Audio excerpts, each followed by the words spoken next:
This is VOA News. I'm Marissa Melton. The National Security Council's Ukraine expert has been telling impeachment investigators he raised concerns about President Donald Trump's push to have Ukraine investigate Democrats and Joe Biden. AP Washington correspondent Sagar Meghani reports from the White House. Lieutenant Colonel Alexander Vindman is an Iraq veteran, wounded in combat. He also came to the U.S. as a toddler from the former Soviet Union, and some Trump allies are using that in questioning his loyalty. That was despicable. I think it's despicable. Those people who are questioning his patriotism are the ones whose patriotism truly should be questioned. Senate Democrats Chuck Schumer, Bob Menendez, and Mazie Hirono, shortly after Senate GOP Chief Mitch McConnell, stayed out of it. I'm not going to question the patriotism of any of the people who are coming forward. Earlier, number 3 House Republican Liz Cheney said America needs to be better than going after decorated veterans. It is shameful to question their patriotism. Sagar Meghani at the White House.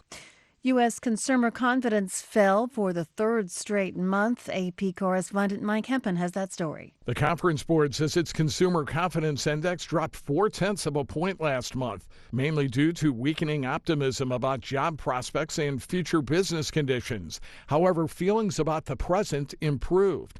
Conference Board economist Len Franco says despite the drop, confidence remains high, which should result in strong holiday shopping. Confidence has been rattled by a global slowdown and a U.S.-China trade war that have combined to hurt American manufacturers and increase uncertainty. Mike Hempen, Washington. You can find more on this and other stories online at voanews.com. We have a mobile app. And from Washington, D.C., this is VOA News. U.S. officials have learned more about Saturday's raid in Syria that killed Islamic State Chief Abu Bakr al-Baghdadi, and VOA's Carla Babb has more. U.S. forces took Abu Bakr al-Baghdadi's remains from a tunnel under the Islamic State leader's hideout, reduced to rubble by U.S. air power, confirming his ID through DNA testing before burying him at sea. Pentagon officials are hopeful the treasure trove of data collected from the compound will aid American forces and the Syrian Democratic Forces they're partnering with. Meantime, President Donald Trump has turned his focus to another asset, oil fields in northeast Syria. We're keeping the oil. Remember that. I've always said that. Keep the oil. We want to keep the oil. $45 million a month. Keep the oil. Securing the oil fields is now part of America's mission, and Defense Secretary Mark Esper added U.S. forces would defend them from Russian and Syrian forces if necessary. Carla Babb, VOA News, the Pentagon. Embattled Lebanese Prime Minister Saad al-Hariri announced his resignation Tuesday after 2 weeks of unprecedented anti-government protests demanding political reform. His resignation came after people launched a largely peaceful protest movement demanding an overhaul of the political class considered corrupt and incompetent.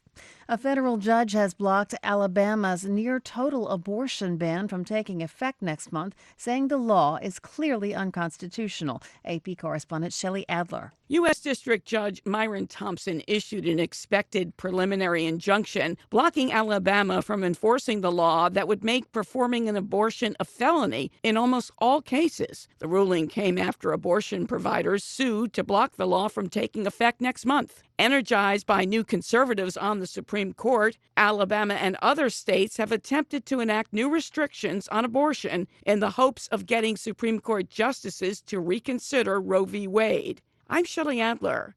Hundreds of firefighters are struggling to contain wind-fueled wildfires in the western U.S. state of California. The most recent fire broke out on Monday on the west side of Los Angeles. It burned down at least 8 homes. The area is where some of the city's most expensive houses are located. The fire forced thousands to evacuate. Basketball star LeBron James, who lives in the area, said he was evacuated with his family but had difficulties finding a hotel with vacancies. The fire burned Monday close to a major highway, Interstate 405. Commuters posted pictures on social media showing hills around the road in flames.